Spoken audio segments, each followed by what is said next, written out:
చదువుకున్న వాక్యములో దుష్టులు పొగరెక్కి యెహోవా విచారణ చేయడు అనుకొందురు. విచారణ గురించి చాలాసార్లు చెప్పాను. విచారణ అనే పదాన్ని సాధారణంగా కథోలిక్స్ వారు అక్కడ వాడతారు. అది మంచి మాట. ఇక్కడ మనకు మళ్ళా వాక్యం చూడండి, కీర్తన 9వ అధ్యాయము 12వ వచనంలో ఉంటది. ఆయన రక్త అపరాధమును గూర్చి విచారణ చేయనప్పుడు బాధపరచబడు వారిని ఆయన జ్ఞాపకం చేసుకుని. ఇక్కడ మరొకసారి మరో చోట రాయబడి ఉన్న సంగతిని మనం చూస్తున్నాం. అదేమిటంటే దుష్టులు పొగరెక్కి యెహోవా విచారణ చేయడను కొందరు. హల్లెలూయా. మనం ఆయన గురించి విచారణ చేయటమే కాదు కానీ ఆయన కూడా మన గురించి విచారణ చేస్తున్నాడంట. హల్లెలూయా.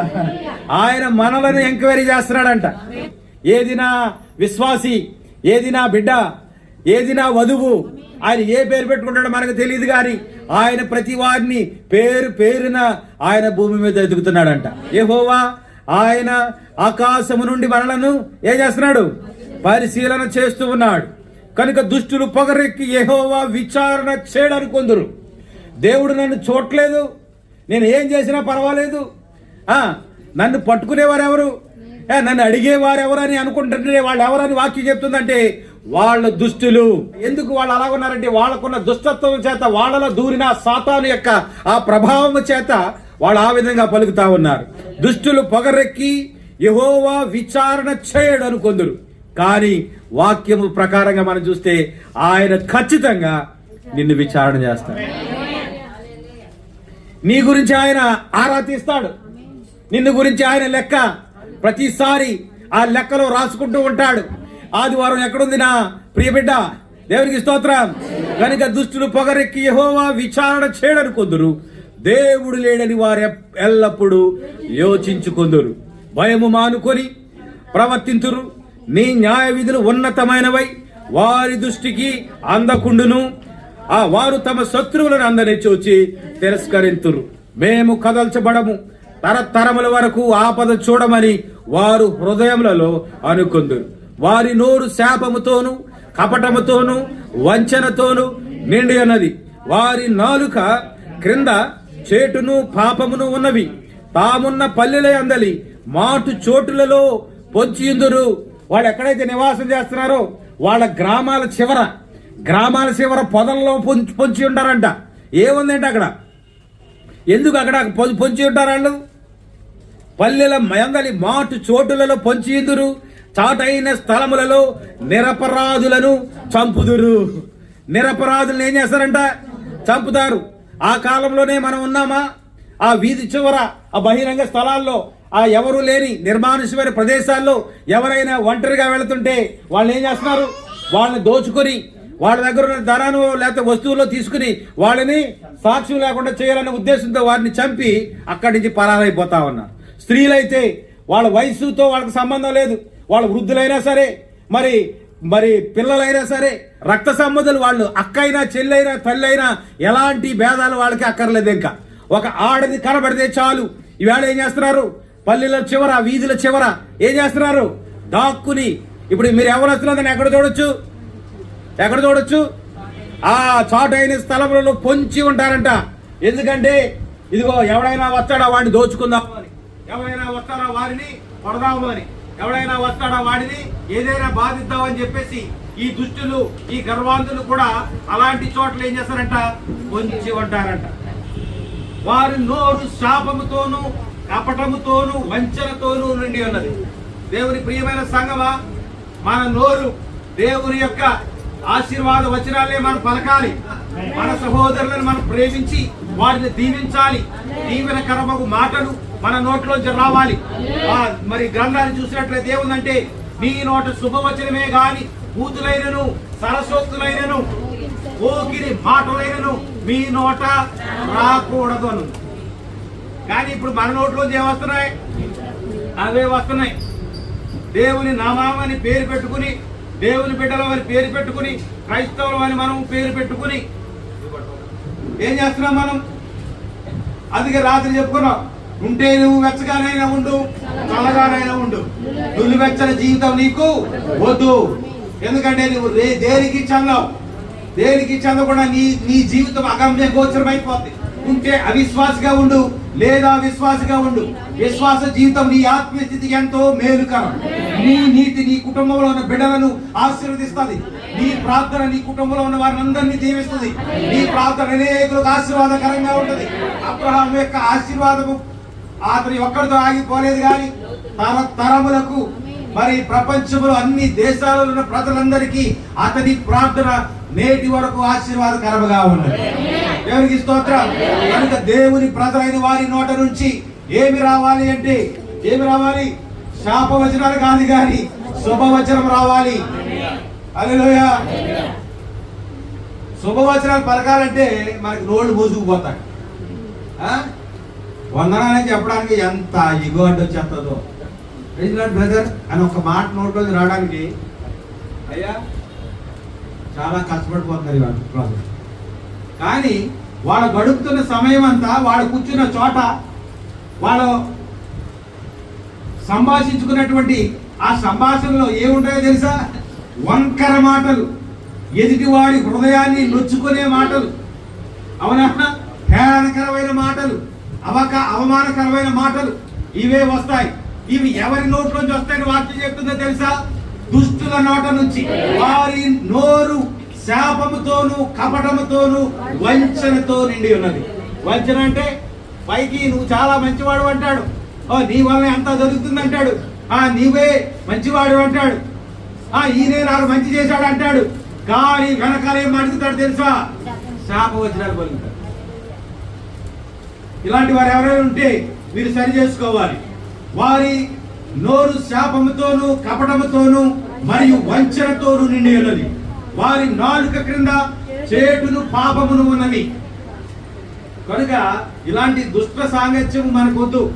దుష్ట సాంగత్యము మంచి నడవడిని. ఎరా ఈ మధ్య ఎక్కడ కనపట్లేదంటే, నేను బాప్తిజం పొందాను. నేను ఏం చేశాను? నేను బాప్తిజం పొందాను. ఇంకా మీతో రావడం నాకు వల్ల పడదు. కొత్తగా బాప్తిజం పొందిన ఎవరు బిడ్డలు ఉన్నారు కదా, అమ్మాయిలు అలాగే ఇంటికాడే ఉంటారులేండి అని నేను అనుకుంటున్నాను. మరి అబ్బాయిలు అయితే మరి దారం దగ్గర గాలి పట్టాలి కదా. మీ సహవాసాలు ఎవరితోటి, మీ సాంగత్యాలు ఎవరితోటి? జాగ్రత్త. మీరు ఆ దుష్ట సాంగత్యంతో మీరు పాలు పంచుకున్నారంటే వాళ్ళు చేసే దుష్ట క్రియల్లో మీరు కూడా ఆ భాగాన్ని తీసుకోవాలి. దుష్టులు మరి పొగరెక్కిన వారు, అహంకారులు ఎలాంటి వారు కాదు మన స్నేహితులు, కానీ విశ్వాసులై ఉండాలి.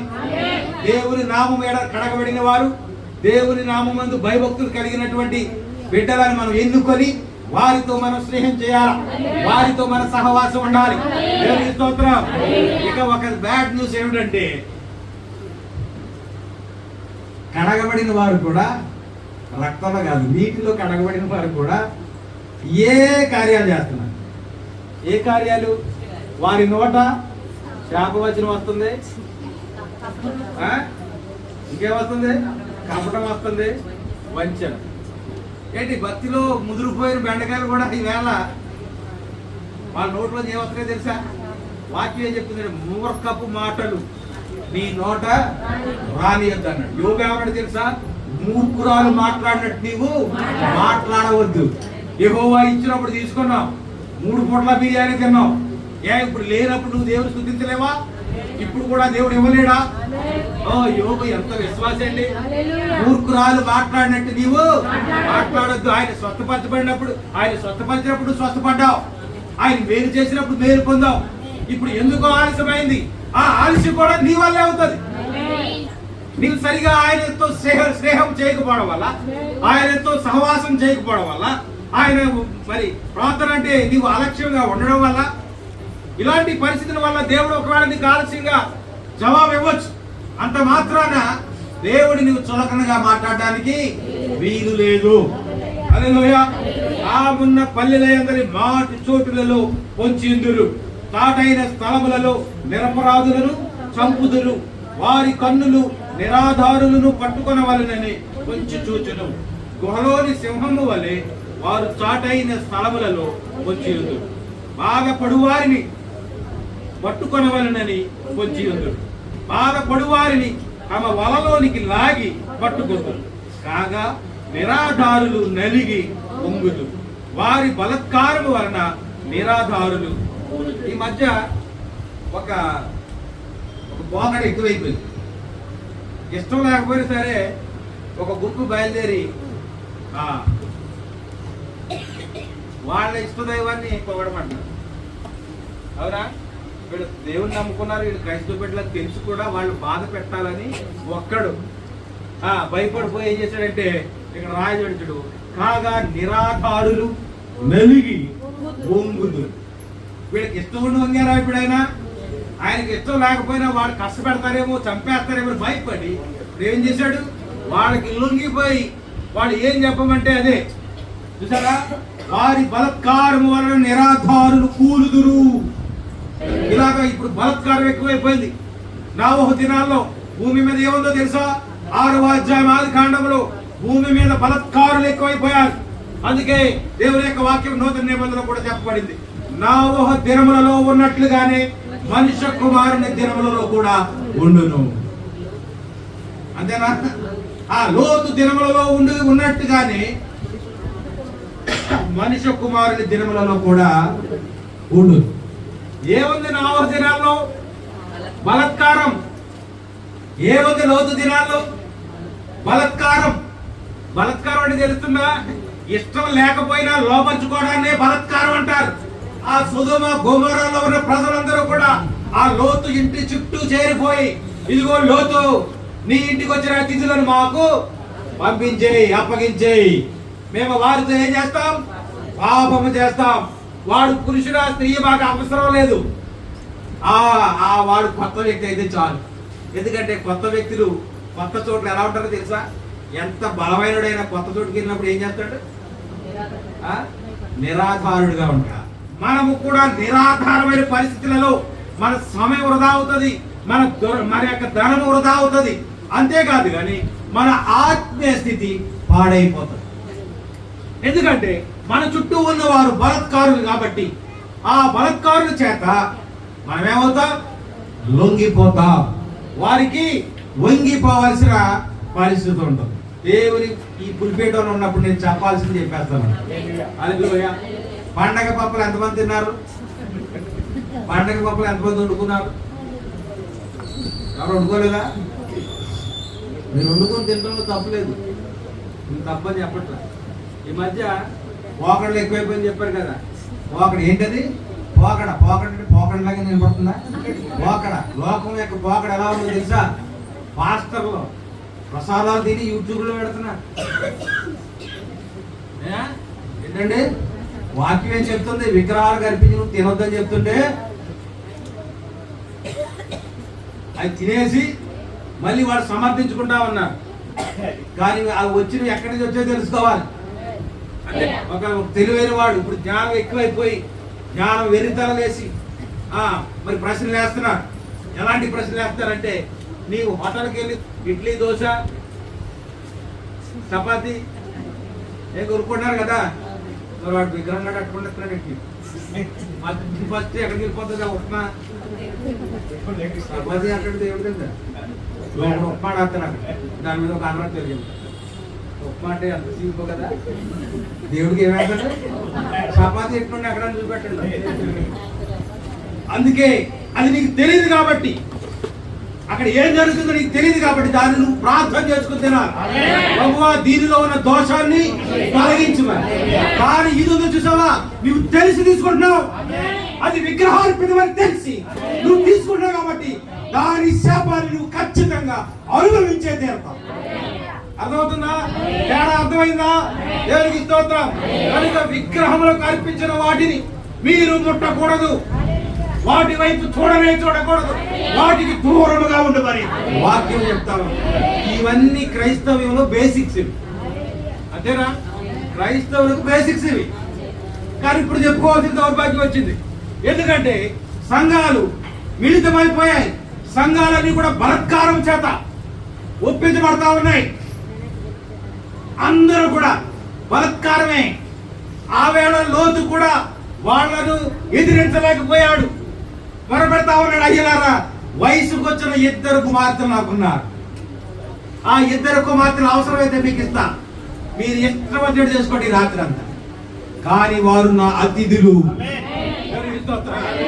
ఆ అతిథులను మర్యాద చేయాలి గాని ఆ పరదేశులు వాళ్ళు పరదేశులను ఆ విధవలను తల్లిదండ్రులు లేని వారిని దిక్కు లేని వారిని ఏం చేయమన్నది? వాళ్ళ ఇబ్బందుల్లో పరామర్శ ఉన్నది. వాళ్ళ దారి కోసం వెతికి కలిసిపోయినప్పుడు అవసరమైతే మనం వాళ్ళకి విశ్రాంతిని ఇచ్చి మంచినీళ్ళు ఇచ్చి ఎక్కడ వెళతారో తెలుసుకుని అక్కడికి పంపించే ఏర్పాటు మనం చేయాలి. కనుక పరదేశులను దిక్కులేని వారిని విధవరాండ్రను వారి ఇబ్బందుల్లో పరామర్శించమని వాక్యం చెప్తా ఉంది. అది చేయాలి మనం. దేవునికి స్తోత్రం. కనుక ఈ లోతు అన్నాడు వారు పరదేశులు, అంతేకాదు కానీ నా ఇంటికి వచ్చిన అతిథులు వాళ్ళు వచ్చిన వారు వచ్చినట్టే వెళ్ళిపోయేదురు కానీ నేనే వాళ్ళని నా ఇంటికి పిలిచి ఆతిథ్యం ఇచ్చారు కాబట్టి ఈ రాత్రిని వాళ్ళని భద్రంగా చూడవలసిన బాధ్యత నా మీద ఉన్నది. కనుక అయ్యలారా వాళ్ళ భద్రత కోసం అవసరమైతే నా కుమార్తెను కూడా నేను త్యాగం చేస్తాను అన్నాడా? లేదు లేదు లేదు. ఎవరు కావాలి? వాళ్ళే కావాలి. ఎవరు వాళ్ళు? వాళ్ళు ఎవరండి? దేవరు. ఆ గుంపులో ఈ ఇద్దరు అమ్మాయిలకి కూడా నిశ్చితార్థం అయ్యింది. ఆ హీరోలు కూడా ఈ వీళ్ళతో పాటు వచ్చారు. ఎందుకు? ఆఫీసులతో పాపం చేయడానికి. అంటే వాడు ఎంత మంచి వాళ్ళు అర్థమవుతుందా? ఎంత మంచి ప్రదేశంలో ఈ యొక్క లోతు నివసిస్తున్నాడో మీకు అర్థమైందా? భూమి బలత్కారంతో నిండి ఉన్నది. లోతు దినములలో ఉన్నట్లు మనుష్య కుమారుని దినములలో ఉన్నది. అంటే అర్థం ఏంటో తెలుసా? నేడు కూడా అదే బలత్కారం నీకు ఇష్టం లేకపోయినా సరే నిన్ను ఒప్పించి భయపెట్టి భయభ్రాంతులు గురి చేసి వాళ్ళు చేయాలనుకున్నది నీ ద్వారా చేయిస్తా ఉన్నా. భూమి దేనితో నిండిపడి ఉంది? ఇప్పుడు బలత్కారం. ఎవరికి స్తోత్రం. కనుక జాగ్రత్త ప్రియులారా. కనుక దుష్టుల సాంగత్యం మనకు వద్దు. అవిశ్వాసులతో జోడి మనకు వద్దు. మన జోడి ఎవరితో అంటే దేవుని ప్రజలతో. మన సాంగత్యం ఎవరితో అంటే విశ్వాసులతో. దేవునికి స్తోత్రం కలుగును. రాత్రి మంచి విషయాలు చెప్పుకున్నాం. నేను మరలా చెప్పను. మంచి విషయాలన్నీ రాత్రి వస్తాయి. ఎందుకంటే ఎందుకు చెప్తారా? వర్తమానికి అన్నాడు అందరూ వస్తారు కానీ అందరు మనుషులు ఒకటి కాదు. అవునా? ఆ 10 రూపాయలు చేసేసి వెళ్ళిపోదామని 100 మంది వస్తారు. ఎవరు అడిగండి? 10 రూపాయలు ఎవరన్నా అడిగాడా? 500. నేను ఎవరన్నా అడిగారు? ఇక్కడ ఏదో పెద్ద గురుతర బాధ్యత మీద ఉన్నట్టుగా ఆ 500 వేయడానికి వస్తారు. ఇక్కడ అలాంటి ఉన్నారా లేదా? అరిగిపోయి పాత రికార్డు ఉంటుంది మన దగ్గర. ఏంటది? ఏడాది దూడల ఏడాది ఏంటి ప్రయోజనం? 500 కాదు 116 ఇస్తే ఏంటి ప్రయోజనం? ఏం కావాలి? నీవు కావాలి. వినిగి నలిగిన హృదయంతో దేవుని సన్నిధిలో నీవు మొరపెట్టినప్పుడు, లేకపోతే ఆయన వాపు కొరకు కనిపెట్టినప్పుడు నీతోనే మాట్లాడతాడు. హల్లెలూయా. అందరిని వదిలేస్తాడు. ఈ రాత్రులు వస్తున్న వారు అలాంటి వారని నేను అనుకుంటున్నాను. ఎందుకంటే రాత్రి అయినా చలి అయినా వారు వాటిని మరి లెక్కకు తీసుకోకుండా దేవుని సన్నిధికి ఎందుకు వస్తారని తెలుసా? ఒక్క మాట అయినా నన్ను పట్టుకో, ఒక్క మాట అయినా చాలయ్యా, నేను బ్రతికిపోతాను. అంతేనా? కనుక ధర్మశాస్త్రం చూసారా? ధర్మశాస్త్రం ఏం చెప్తుంది? రాత్రి చెప్పుకునే మాటలన్నీ విన్నవాడు చెప్పాలి. ఇశ్రాయేలుకి ఏముంది? ధర్మశాస్త్రం ఉంది. ధర్మశాస్త్రం ఏంటో తెలుసా? నీవు భూమి మీద పుట్టినప్పటి నుంచి చచ్చిపోయేంత వరకు నీవు పాపి అని చెప్తుంది.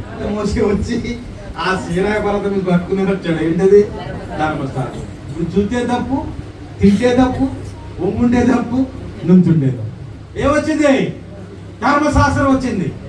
వాక్యాన్ని అర్థం చేసుకోండి. రాత్రి గంట గురించి విపులంగా చెప్తా. ధర్మశాస్త్రం లేనప్పుడు పాపం అనగా ఏమిటో వాళ్ళకి తెలియదు. కానీ ఎప్పుడైతే ధర్మశాస్త్రం వచ్చిందో ఆ ధర్మశాస్త్రం ద్వారానే ఆదాము అవ్వలు కూడా ఇప్పుడు మనం తీర్పు తీరుస్తున్నాం. ఆదాము తప్పు చేశాడు, పాపం చేశాడని ఎలా చెప్పగలుగుతున్నాం అంటే ధర్మశాస్త్రం చెప్పింది అవిశ్వాసమే పాపము, అవిధేయతే పాపము, ఆధ్యాత్మికమే పాపము. పాపం అంటే గుడిసెలేదో అక్కర్లేదు. నీవు దేవుడు చెప్పినది చెయ్యకపోతే, దేవుడు చెయ్యొద్దన్నది నువ్వు చేస్తే అదే నీ తలకు పాపమై చూడు. ఇప్పుడు ఆదామవ్వలు పాపం చేశారని ఎలా చెప్పగలిగావు? ధర్మశాస్త్రం.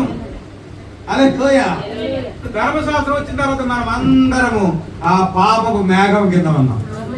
ఇలా చెప్పొచ్చా? ఏ గొడుగులో ఉన్నాం మనం? పాపం అనే గొడుగు కింద ఉన్నాం. ఏ భేదమును లేదు. అందరూ పాపము చేసి దేవుడు అనుగ్రహించి మహిమను పొందలేకపోతున్నాడు. ఏ భేదం అంటే రంగు భేదం లేదు, కుల భేదం లేదు, మత భేదం లేదు, పార్టీ భేదం లేదు. కుల మత భేదాలు తారతమ్యాలు ఏమీ లేవు. నీవు భూమి మీద నరుడుగా పుట్టడం అంతే, నువ్వు పాపివే, అందులో తిరిగే లేదు. ఎవరు నిలబడతారా? నేను పాపిని కాదండి, నాలో ఏ పాపం లేదు. ఎవరు నిలబడతారా? యేసు ప్రభువే అడిగారు, నాలో పాపం ఉన్నదని ఎవడు నేరస్థాపన చేయడు. దేవుడు ఒక్కడే. హల్లెలూయా. కనుక ధర్మశాస్త్రము ఏం చూపెడుతుందంటే అర్థం వలె దాని ముందు నువ్వు నిలబడినప్పుడు నీ అపరాధాలేంటో, నీ అవిధేయత ఏంటో, నీ అక్రమం ఏమిటో, నీ పాపం ఏమిటో అది చూపెడతా ఉంది. యేసు ప్రభు నరుడిగా ఈ లోకంలో జీవించినప్పుడు ఆయన ముందరకు ఒక స్త్రీని తీసుకొచ్చారు. అయ్యా, మోషే ధర్మశాస్త్రము ప్రకారం వ్యభిచారం చేసిన స్త్రీని ఏం చేయాలి? రాళ్లతో కొట్టి చంపాలి. మరి ధర్మశాస్త్రం రాళ్లతో కొట్టి చంపమని చెప్తా ఉంది. నువ్వేం చేస్తావు? నేనేం చేస్తానో తెలుసా? నా అభయహస్తాన్ని ఇస్తాను.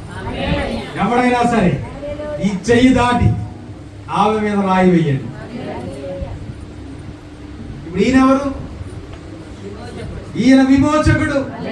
పాపము నుండి, శాపము నుండి, సమస్త అవిధేయత నుండి, సమస్త దుర్మార్గము నుండి మనలను విమోచించి మన యథాస్థానంలో నిలబెట్టడానికి వచ్చిన విమోచకుడై ఉన్నాడు. హల్లెలూయా.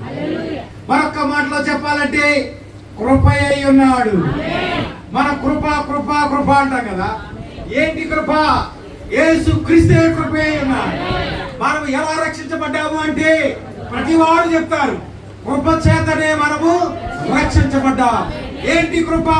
ధర్మశాస్త్రం నిన్ను పాపి అని చూపిస్తున్నప్పుడు, ధర్మశాస్త్రం నువ్వు అపరాధి అని చెప్తున్నప్పుడు ఆయనే దిగి వచ్చి, ఆయనే శిలువ ప్రాణం వ్యక్తి ఆ పాపములో నుండి, శాపములో నుండి నిన్ను నన్ను విడిపించడానికి ఆయన రక్తాన్ని వెలగా చెల్లించాడు.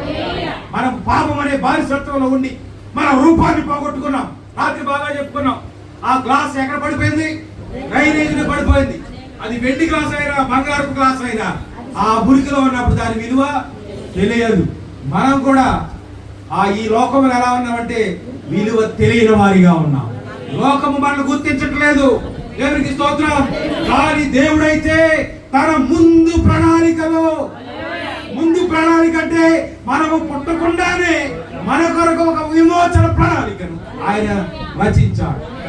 ఆ ప్రణాళికలో కొందరు అపోస్తలులు గాను, కొందరు సువార్తికులు గాను, కొందరు బోధకులు గాను, కొందరు ప్రవక్తలు గాను, ఉపదేశకులు గాను నియమించాడు. కొందరిని అందంగా పాట పాడేవారిగా ఆయన ప్రణాళికలో చూశాడు. కొందరు ప్రార్థన చేసేవారిగా, అనేక వరకు చేతులెత్తి దేవునికి మొరపెట్టేవారిగా దేవుడు తన ప్రణాళికలో ఉంచాడు. దేవునికి స్తోత్రం. కానీ నీవేమిటో నీకు తెలియట్లేదు. నేను ఎలా చెప్తాను? నేను క్రీస్తులో నీ స్థానం, యేసు ప్రభువులో నీ స్థానం ఏమిటో నీవు గుర్తించినట్లయితే అప్పుడు నీ విలువ ఏమిటో నువ్వు గుర్తిస్తావు. ఏంటి క్రీస్తులో స్థానం? క్రీస్తు ఒక మానవుడై ఉంటే ఆ మానవులో ఉన్న దేహంలో ఉన్న ప్రతి అవయవం, ఆ అవయవంలో నువ్వు ఏ అవయవంగా ఉన్నావో నువ్వు గుర్తించాలి. హల్లెలూయా. నీవు ఇప్పుడు దేవుని కన్నుగా ఉన్నావా? ప్రవక్త దేవుని కళ్ళు. దేవునికి స్తోత్రం. నీవు దేవుని నోరుగా ఉన్నావా? ప్రవక్తలు దేవుని నోరులో ఉన్నారు. ఓ, నీవు యాజకుడు అయితే నిరంతరము దేవుని సన్నిధిలో యాజకత్వం చేసే ఆ మెల్కీషెదెకు క్రమంలోకి మనం తీసుకొచ్చాం. ఆయన ఎప్పుడు యాజకుడు? సంవత్సరానికి ఒకసారి యాజకుడు కాదు, ఆయన నిరంతరము. దేవునికి స్తోత్రం. ప్రపంచ మానవాళి కనుక ఆయన ఒక్కసారి ఆయన సిలువలో బలైపోయాడు. ఓ యవనస్తులారా, మీకు ఇంకా పెళ్లి కాకపోయినా కానీ భవిష్యత్తులో మీకు పుట్టే పిల్లల కొరకు కూడా ఆయన ఏం చేశాడు? రక్తం చిందించాడు. రాత్రి చెప్పుకున్న రక్తం యొక్క విలువేంటో. నీవు విమోచించబడేంత వరకు, ఆయన ప్రణాళికలో ఉన్న ప్రతి వారు కూడా విమోచించబడే వరకు కూడా ఆయన రక్తంలో ఉన్న శక్తి తొలగిపోదాం. ఎంత గొప్ప శక్తి! దేవునికి స్తోత్రం. అది ధర్మశాస్త్రం మనల్ని పాపులను చూపెడతా ఉంటే యేసుక్రీస్తు యొక్క కృప మనల్ని ఏం చేస్తుంది? వాటి నుండి విడిపిస్తా ఉంది. కానీ ధర్మశాస్త్రం ఏం చెప్తుందంటే ప్రశ్న చెప్తుంది, జవాబు చెప్తుంది. నువ్వు పాపి, అయ్యా సరే నేను పాపి, ఇప్పుడు ఏం చేయాలి? ఓ గొర్రె మేక పట్టుకురా. ఒక సొల్యూషన్, ప్రశ్నకు సొల్యూషన్. అర్థమైందా? ధర్మశాస్త్రం కూడా అదే చెప్పింది. నువ్వు అపరాధమైనప్పుడు, పాపులైనప్పుడు మీరు ఏం చేయాలి తెలుసా? మీ యొక్క ఆర్థిక స్థితిని బట్టి ఏం చేయాలా? ధర్మశాస్త్రంలో పాపులకు కూడా మార్గం ఉంది. ఈ మార్గం ఏంటంటే గొర్రెలు, మేకలు, గువ్వలు, ఎడ్లు, పావురాలు, వీటి రక్తాన్ని ఏం చేయాలా? ఈ ఎవరైతే అపరాధి అని అనుకుంటున్నాడో వాడి చేతులు కట్టుకొచ్చి ఆ జంతువు మీద, ఆ పక్షి మీద వేసినప్పుడు యాజకుడు దాని పేక వస్తాడు. అది రక్తం చెందినప్పుడు వారి మనస్సాక్షి ఒప్పుకుంటుంది అన్నమాట. ఇదిగో అసలు నా దిక్కు చేయరు, వాళ్ళు లేనప్పుడు వాళ్ళు ఇంటి అరకాలకి వెళ్ళిపోయి తోసేయారు కదా. ఎవరు ఉన్నారు అలాంటి ఇక్కడ? కొత్త కబలు వేసుకుని గోడ ఎక్కేస్తున్నారు. కనుక నువ్వు చేసిన ఈ పనికి ఏం చేయాలి తెలుసా? నీ పేరు కోసేయాలి, అంతేనా? కానీ అమాయకుడైన ఈ గొర్రె, అమాయకమైన ఈ పావురం నా కొరకు చనిపోతుందని చెప్పి ఆ విచక్షణ వాడిలో రావాలి అని ఆ ధర్మశాస్త్ర విధానం పెట్టి, కానీ ఆ పాపము పరిహారం కాదు. కొంతవరకు, ఎంతవరకు? 1 సంవత్సరం. మళ్ళా సంవత్సరం నువ్వేం చేయాలా? మళ్ళీ పట్టి రావాలి. ఈ మధ్యలో మళ్ళీ చేస్తాను, లిస్ట్ మళ్ళీ పెరిగిపోతుంది. కనుక సంవత్సరానికి ఒక్కసారి మళ్ళీ ఏం చేయాలి? మళ్ళీ రావాలి. అందుకే ఇశ్రాయేలీయులకు 5 రకాల అర్పణలు ఖచ్చితంగా పాటించాలి. ఎందుకంటే వాళ్ళ అపరాధాలను వాళ్ళు వాయిదా వేసుకుంటున్నారు అవిచ్చుల ద్వారా. అసలంతా నేను కట్టలేను బాబు, నాకు కొంచెం అవకాశం ఇచ్చి కట్టేస్తాను కంటే నువ్వు పని చేయి. ఏం చేస్తావు? నెలకు 3000 చెప్పుడు కట్టే. ఏమొచ్చింది ఇప్పుడు? వాయిదా పద్ధతి. ఈఎంఐలు వచ్చాయి కదా. ఈ బలి అర్పించడం కూడా వాయిదా పద్ధతి వచ్చింది. కానీ నువ్వేం చేస్తావంటే గొర్రెను, మేకను నీకున్న ఓపిక పట్టుకుని తీసుకొచ్చి మళ్ళీ సంవత్సరం ఏం చేయాలా? ఆ నెక్స్ట్ వాయిదాన్ని మళ్ళీ చెల్లించాలి. అంతేనా? అలాగా మొదటిది నైవేద్యం, తర్వాత దహన బలి, తర్వాత పాప పరిహారార్థ బలి, తర్వాత అపరాధ పరిహారార్థ బలి, తర్వాత సమాధాన బలి. అపరాధ పరిహారార్థ బలి అంటే ఏంటో తెలుసా? ఎవరైనా చెప్తారా? ఎందుకు జరుగుతుందో తెలియదు కానీ నువ్వు గుమ్మలకు బయటకు రాగానే తుప్పుకు మనం చెప్పను. నువ్వేం చేసావు? ఏమన్నా అన్నానా? నువ్వు పరిశీలించుకున్నా నీకేమీ తెలియదు. ఎందుకు ఊరికే నేను కప్పడగానే అలాగా పేలిపోతుంది, పేలాలు పేలిపోయినట్టు. ఇప్పుడు నువ్వేం చేయాలంటే, ఏంటమ్మా నా కోసం నువ్వు ఇలాగ ఎక్కువ రాత్రాలు అడిగితే అప్పుడు తిక్కింది కానీ ఇప్పుడు కొడతాం, లేకపోతే ఊరికి మొహం మీద వేయాలి. ఇప్పుడు ఏం చేయాలంటే, తండ్రి నేను ఎంత పరిశీలన చేసుకున్నా నేను ఆవిడకి ఏమి నాకు అపకారం చేయాలి నాకు అయితే అర్థం కాదు. కనుక ఆమె నా మీద కష్టం పెట్టుకున్నాను ఇలాగ అంటుంది కాబట్టి ఇప్పుడు ఆమెను బట్టి నన్ను ఏం చేయాలి నువ్వు? అదే అపరాధ పరిహారం.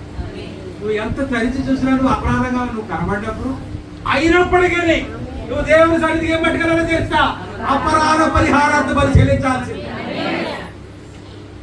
ఇశ్రాయేలుకి ఎంత కష్టమా కదా. ఆదివారం వచ్చి ఇక్కడ కాసేపు గడపడానికే మన ప్రాణాలు అప్ప బాబోయ్ ఎప్పుడు ముగించేస్తాను. ఇశ్రాయేలుకి ఎంత కష్టమో తెలుసా?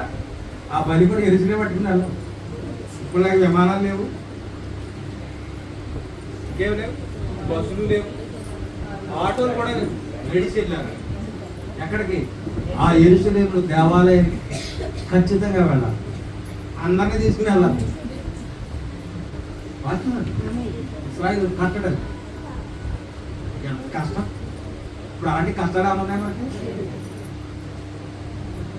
ఇంకా పావు గంట మించి ఒక్క 2 సెకండ్లు కనుక నిలబడి ఇంకా పాస్టర్ గారు ప్రార్థన అందుకోకపోతే చూడాలి మన ఫీలింగ్స్. 3వ చరణం కూడా ప్రార్థన.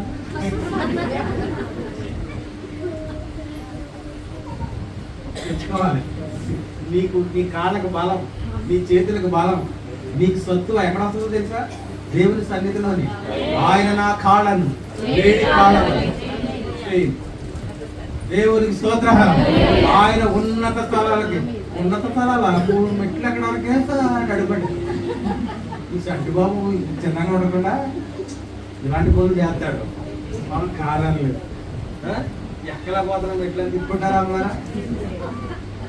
కానీ ఆయన అంట నువ్వు ఆయన సన్నిధిలో నువ్వు ఆరాధిస్తే నీకు ఎలాంటి బలం ఇస్తుందో తెలుసా? ఉన్నతమైన శిఖరాలను అధిరోహించేటువంటి శక్తి కాళ్ళకి.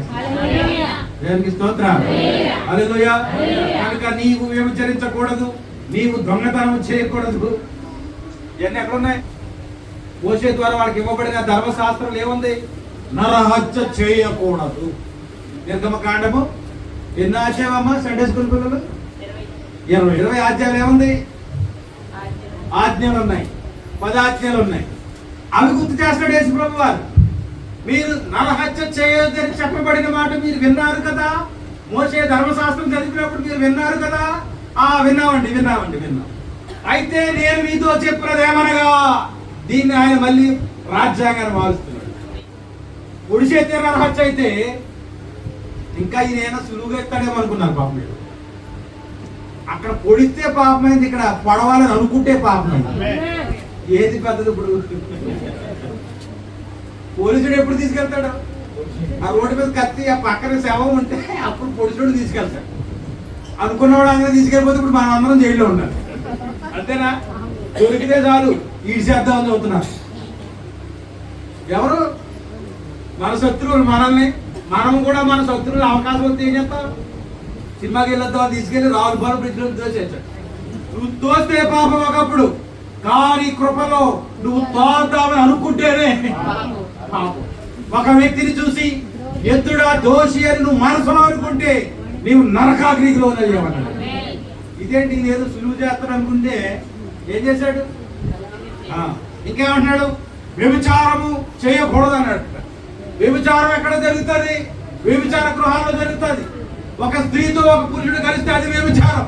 కానీ నేను మీతో చెప్పేది ఏంటంటే, ఆ దారి పోయేదాన్ని పైకి కింద చూసి దొరికితే బాగుండదు అనుకున్నావు అనుకో, నువ్వు ఆల్రెడీ ఆమె ఏం చేసావు? పాపం చేసావు. నరకాగ్ని నీ కొరకే రెడీగా ఉంది. కనుక ఇలాగా ఆలోచించుకుంటూ పోతే ప్రతివాడు పాప అయిపోయాడు. అంతేనా? ఎలా పాప అయిపోయాడు? ఆలోచన ద్వారా, తలంపు ద్వారా, క్రియ ద్వారా, నడక ద్వారా, పడక ద్వారా, సమస్త క్రియల ద్వారా మనిషి పాపం అయిపోయాడు. అందుకే వాక్యం అన్నది ఏ భేదము, చిన్నపిల్లవాడని భేదం లేదు, వృద్ధుడైన భేదం లేదు, రాజకీయ నాయకుడని భేదం లేదు, ఏ భేదము లేదు. అందరూ పాపం చేసి దేవుడు అనుగ్రహించే మహిమను. ఇప్పుడు ప్రతివారు పాపులుగా ఉన్నప్పుడు ఈ పాపం నుండి విడిపించడానికి ఆయన మరొక ప్రణాళిక చేశాడు. దాన్నే ప్రవక్త అంటాడు ముందు ప్రణాళిక. బహుశా నువ్వు పుట్టుండకపోవచ్చు, కానీ నువ్వు పాపం చేస్తావని ఆయనకి తెలుసు. ఆదాము అవ్వలు చేయకముందే వాళ్ళు అపరాధాలు పడతారని ఆయనకి తెలుసు. అందుకని ఆయన ఒక ముందు ప్రణాళికను రచించాడు. ఆ ప్రణాళిక ఏమిటంటే అది కూడా రక్తమే. కానీ గొర్రెల యొక్క, మేకల యొక్క, కోళ్ళ యొక్క రక్తము కాదు, ఆయన రక్తమే. దేవునికి స్తోత్రం. మన పాపములను పరిహారం చేయాలి అంటే పవిత్రమైన రక్తం కావాలి. ఎక్కడ పట్టుకున్నావో పవిత్ర రక్తం? కోళ్ళలో ఉంటుందా? గొర్రెల్లో ఉంటుందా? మేకల్లో ఉంటుందా? ఎక్కడ వెతికిరా నీకు పరిశుద్ధమైన రక్తము దొరకనే దొరకదు. మన ప్రభు అయిన యేసుక్రీస్తు వారు ఈ ప్రపంచానికి సవాల్ విసిరారు. నాలో పాపం ఉన్నదని ఎవడు నేరస్థాపన చేయగలరు? దేవునామని పాపము లేని వ్యక్తి ఎవరైనా ఈ లోకంలో ఉన్నారు అంటే ఆయన ఒక్క యేసు ప్రభు మాత్రమే. కనుక ఇప్పుడు ఈయన్ని వేసేయచ్చా? ఈయన పేగను అరగవచ్చా? చెప్పండి ఖచ్చితంగా. ఎందుకంటే ఆయనే పరిశుద్ధుడు. మన పాపాన్ని పరిహరించగలిగిన రక్తము ఆయనలోనే ఉన్నది. అందుకే ఆయన వేలాడదీశారు. దేవునికి స్తోత్రం. ఆయన ఎందుకు మౌనంగా ఉన్నాడో తెలుసా? నీకు తెలియకపోవచ్చు, నీకు హేళనగా ఉండవచ్చు, నీకు వంకరగా ఉండవచ్చు, ఆయన నీకు అపహాస్యంగా ఉండవచ్చు, ఆయన శిలువ మరణం నీచంగా ఉండవచ్చు. కానీ నిన్ను రక్షించడానికి నీ యొక్క అసలు రూపము ఇది కాదు. దేవుడు తన ముందు ప్రణాళికలో నిన్ను ఒక మంచి పాత్రగా ఎన్నుకున్నాడు. ఆ పాత్రగా తిరిగి నీ స్థానంలో నిన్ను నిలబెట్టడానికి, క్రీస్తులో నీ స్థానం ఏంటో దాన్ని నీకు గుర్తు చేసి నిన్ను నిలబెట్టడానికి, నిన్ను మహిమపరచడానికి ఆయన మరణించాడు. దేవునికి స్తోత్రం. అదే ఈ రక్తమయం. హల్లెలూయా. ఎంతకాలం మనం ఏమనుకున్నామండి? కళ్ళు మూసుకుంటే ప్రభువా నీ రక్తం మమ్మల్ని ఏం చేసింది? కడిగేసింది అనుకుంటారు. సిలువలో ఆయన రక్తం కార్చేస్తున్నట్టు ఊహి చేసుకుంటారు. కొంతమంది అయితే డినామినేషన్ బాగా ఆయన ఎవరో సినిమాలో ఉన్నాడు కదా, విజయ్ చంద్ర గారిని ఊహి చేసుకుంటారు. మీరు ప్రార్థన చేసినప్పుడు విజయ్ చంద్ర గారితో ప్యాషన్ ఆఫ్ క్రైస్ట్ యాక్ట్ చేసిన ఆయన వాళ్ళని కొరకు రక్తం ఆ సినిమాలో నటించారు. ఈవేళ ప్రపంచంలో దొరికే ఫోటోలన్నీ పటాలన్నీ ఎవరే? మనుషులు. ఆ సినిమాలో యాక్ట్ చేసిన వాళ్ళు. వాళ్ళ కాదు మీ కొరకు రక్తం వచ్చింది ఇంత. యేసు ప్రభు. హల్లెలూయా. మరి ఆయన రూపం ఎలా దొరుకుతుందండి? నీవే ఆయన రూపం. దేవుడు నరుని ఎలా సృజించాడో తెలుసా? తన పోలికలో. హల్లెలూయా. అంటే ఆయన రూపం ఏంటో తెలుసా? నీవే. కనుక నీవు ఊహించుకోవాల్సింది ఏంటో తెలుసా? ఆ సిలువనెక్కినట్టు, ఆ కొడాలు పొందినట్టు, ఆ దెబ్బలు సహించినట్టు, ఆ ముళ్ళ కిరీటం పొందినట్టు నీవే ఊహించుకోవాలి. నిన్నే సిలువేసినట్టు, నిన్నే కొడాలతో కొడుతున్నట్టు, నిన్నే ఈడుస్తున్నట్టు, నీ మీదే ముందు వస్తున్నట్టు నువ్వు ఊహించుకుంటే నువ్వు ఎవరు ఊహించుకుంటావు తెలుసా? నీ అసలైన రూపం. దేవునికి స్తోత్రం. ఆయన చిందించిన రక్తమే ఈవేళ దేవుని యొక్క వాక్యమైన. ఇంకనూ కూడా మీరు వాక్యాన్ని చదవకపోతే, వాక్యం కొరకు మీరు మనసు పెట్టకపోతే, వాక్యం కొరకు వాక్యం చెప్పే చోటకి మీరు పరిగెత్తకపోతే ఇక మీ జీవితాలు ఎప్పటికీ మారవని నేను అనుకుంటున్నాను. అలా అనుకోవచ్చా? కనుక వాక్యం చదవండి. బైబిల్ ఎంతమందికి లేరు మాట వదిలేదు. లేరు లేదు, ఉన్నవాళ్ళు చేసి బైబిల్ ఉన్నవాళ్ళు అందరూ వాక్యం చదువుతున్నారమ్మా. ఈ నూతన సంవత్సరాలు మొదలెట్టు.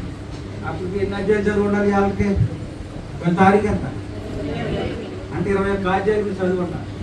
చదువుతున్నారా? మీ వెనకే నేను వస్తా. మీరు 21 అధ్యాయంలో ఉండాలి. కానీ వాళ్ళు 5 అధ్యాయం చెప్తున్నాను, నేను 10 అధ్యాయం చెప్తున్నాను. అంటే మీరు ముందు చదువుకుని వెళ్ళిపోతే తర్వాత మీ వెనకాల నేను వస్తాను. మీరు ముందుగా చదువుకుంటే అర్థం అవుతుంది. అర్థమవుతుందా? కనుక ముందు మీరు ఎలా వెనకాల నేను చెప్పుకుంటా వస్తాను. ఇంకా చెప్పాలంటే ముందు ఏం చేస్తాడు? ఆ యొక్క ఆకుమడిని చక్కగా చదును చేసి దాన్ని నీరు పెట్టి రెడీగా ఉంచినప్పుడు విత్తనాలు అనడానికి వస్తాడు. ఎవరు? విత్తువాడు. ఎవరికి స్తోత్రం. కనుక మీరు వాక్యాన్ని చదువుకుంటూ మీ హృదయాన్ని సరి చేసుకుంటూ చక్కపరుచుకుంటూ ఉన్నప్పుడు ఇదిగో దైవదాసుడు దేవుని సన్నిధిలో విత్తనాలు విసరడానికి చాలా సులువుగా ఉంటుంది. మీరే చదవకుండా తెల్లమొక్కలు ఎత్తి ఇప్పుడు నేనేం చేయాలంటే ఆ విత్తనాల తట్టాన్ని ఎట్టి ముందు ఈ దుబ్బులు లాగడానికి ప్రయత్నం చేయాలి. ఎన్ని దుబ్బులైనా లాగను, అన్ని దుబ్బులే. అవునా? కానీ దుబ్బులు వేసి తీసి ఓపిక నాకు లేదు. ఆల్రెడీ నాకు కాదు పక్కకి వెళ్ళిపోయి బాబా. కనుక మీరు సిద్ధంగా ఉంటే మీ హృదయాలు ఏం చేస్తాను నేను? వాక్యం చాలా జాగ్రత్తగా అర్థం చేసుకోండి. నీవు నరహత్య చేయకూడదని పాత కాలంలో చెప్పబడిన దాన్ని మీరు ఎరుగుదురు కదా.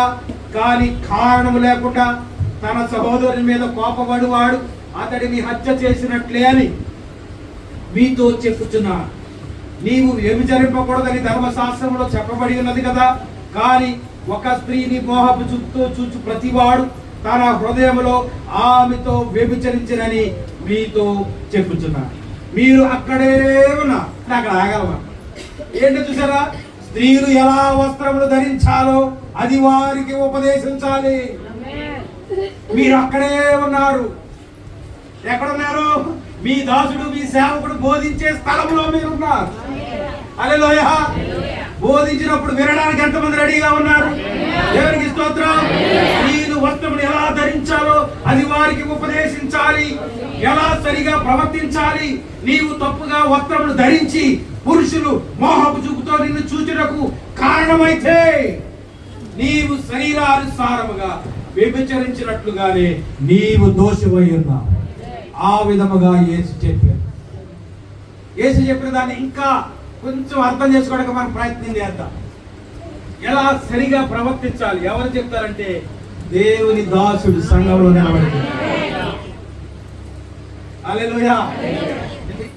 అదే ఆయన చెప్పాడు, నేను మీతో చెప్పినదేమనగా ఒక స్త్రీని మోహపు చూపుతో చూసివాడు అప్పుడే తన హృదయమందు ఆమెతో వ్యభిచారం చేసిన వాడు. ఆయన అయ్యగారులకు ఏమిచ్చాడో తెలుసా ప్రవక్త? ఓ సహోదరుడా, నీ భార్య ఒళ్ళంతా కనిపించేలాగా నీ భార్య అలంకరించుకోవడానికి నీవు అనుమతిస్తే ఎంతకంటే ఘోరం కొడలేదు. ప్రవక్త ఇచ్చిన అధికారం, స్త్రీలు ఎలా వస్త్రములు ధరించాలో అది వారికి ఉపదేశించాలి. వాక్యం ఏం చెప్తున్నది? ఖచ్చితంగా నీ వస్త్ర ధారణ, నీవు పరిపూర్ణంగా నీతిమంతురాలు, పరిపూర్ణంగా ప్రార్థనా పరురాలు, పరిపూర్ణంగా యథార్థవంతురాలు, పరిపూర్ణంగా దేవుని వాక్యాన్ని సేవిస్తున్న వ్యక్తివే. అయినను నీ వస్త్రధారణ మరొక వ్యక్తి, ఆ లోకంలో ఉన్న వ్యక్తి పాపం చేయడానికి నీవు కారకురాలు అయ్యా. ఇప్పుడు చెప్పండి, నేను పాపం చేయలేదు అన్నమాట. అర్థమైందా? దేవుని నామానికి మహిమ కలుగును. తప్పుగా పురుషులు ఆ వస్త్రములు ధరించి పురుషులు మోహపు చూపుతో నిన్ను చూచుటకు కారణమైతే నీవు శరీరానుసారముగా వ్యభిచారము చేసిన దానివే.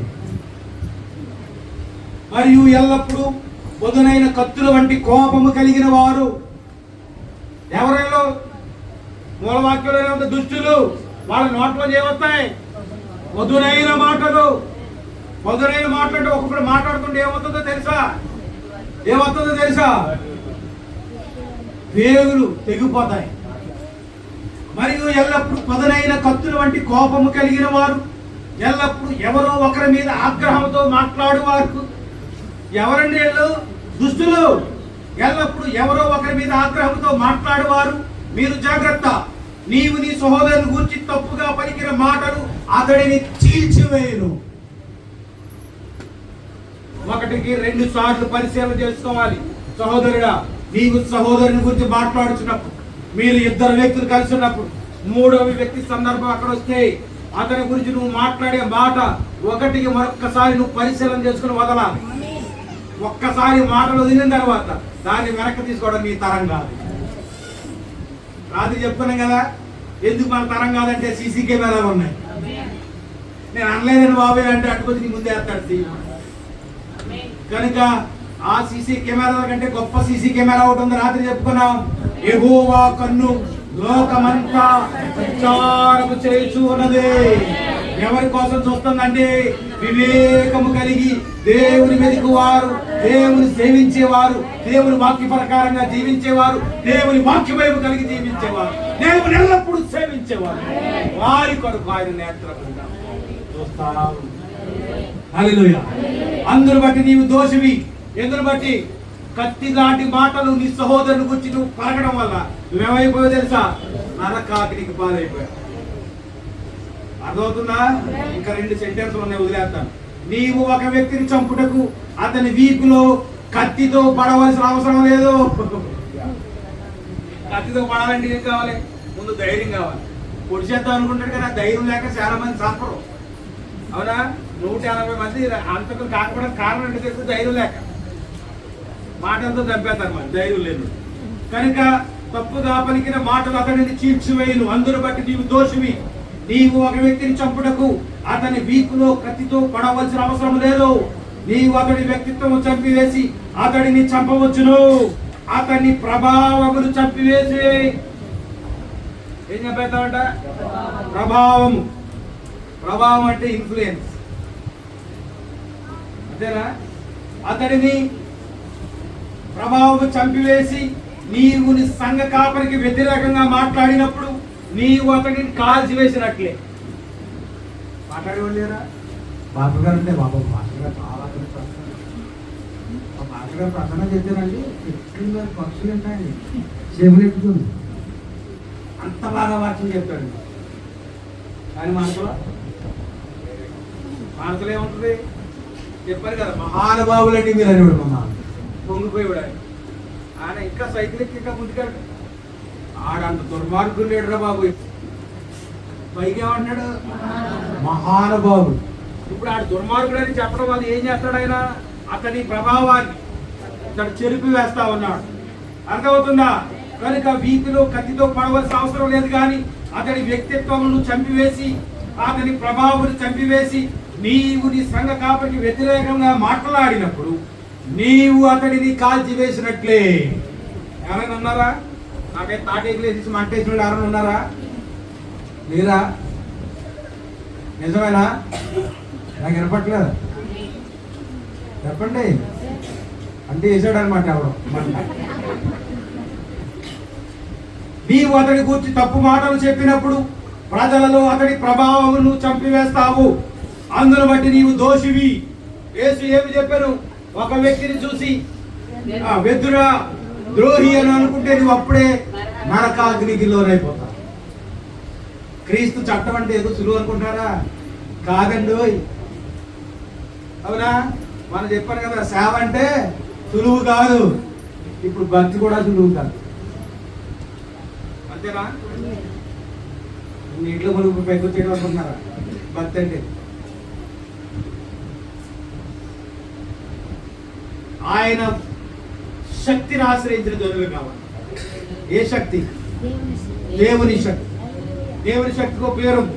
ఆ పేరు ఏమిటంటే పునరుత్థానపు శక్తి. అర్థం కాకపోతే మళ్ళా చెప్తారు, జీవింపచేసే శక్తి. హల్లెలూయా. నీవు మాటలు పలికినప్పుడు ఇప్పుడు మరొక ప్లేట్ తిరిగేస్తున్నాను.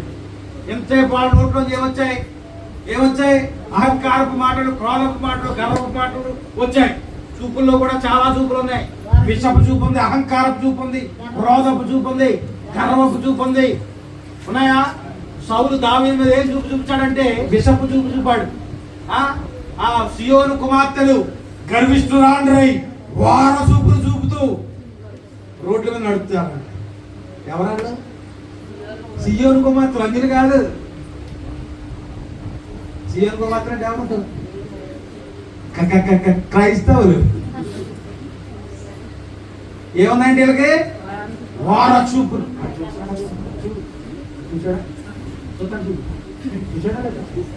ఆడు చూశాడని చెప్తారు కానీ దీని మనసు చూశాడన్నమాట. 10 సార్లు దాన్ని అడగటం వల్ల నన్ను కూడా అవడం చూస్తే బాగుంది అనుకుంటా. ఈసారి ఎవరికి వెళ్ళినప్పుడు అక్క నన్ను చూస్తాడని చూడండి. సియోను కుమార్తెలు గర్విష్ఠురాండ్రై. ఎక్కడొచ్చింది నీ గర్వం? ఎక్కడొచ్చింది నీ గర్వం అంటే రూపాయి సంపాదన లేకపోతే వేలాది రూపాయల ఫోన్లు వచ్చేసాయి నీ చేతులు. ఏదో నువ్వు ఎలాగబెట్టేస్తున్నావని ఆన్లైన్ క్లాసెస్ అన్ని మన కొంపముచ్చడానికి వస్తాయి. ఏమ్మా ఇంట్లో బయటకు రా, ఆన్లైన్ క్లాస్. సరే చదువుకో, డిస్టర్బెన్స్. మరి తాలింపు వేసినప్పుడు తాలింపు నీ ముక్కులో ఒక దగ్గర చెప్తే తలుపు వేసుకోమ్మా. ఎంత సేఫ్టీ ఇస్తున్నా. ఇప్పుడు ఆన్లైన్ క్లాస్ కాదు, ఆన్లైన్ లో ఉంటది కానీ ఆన్లైన్ క్లాస్ లో ఉంటుంది. జాగ్రత్త. సియోను కుమార్తెలు ఎందుకు వచ్చినట్టు గర్వం? ఆ ఫ్రెండ్ దగ్గర వెళ్ళినప్పుడు ఏముంది నీ దగ్గర? నీ దగ్గర ఏముంది? ఒప్పో. నా దగ్గర ఏముందో తెలుసా? ఏం లేవు. నా ఫోన్ పడుకుంది అందులో 8,000 ఇవ్వాలంటుంది దాని బాడీ. సియోను కుమార్తెలు గర్వం ఎక్కడ వస్తుందంటే మీ బాబులు మీకు ఇచ్చే ఫెసిలిటీస్ వల్ల వచ్చేది మీకు గర్వం. అంతేనా? ఓ ఎవరి సహోదరులారా పల్సర్ల మీద బైకుల మీద తిరిగేస్తున్నారు. గర్వం. కట్టింగ్లు ఇచ్చేస్తారు. పురుపురు బ్రేక్ వదలండి కానీ పురు పంపించేస్తారు.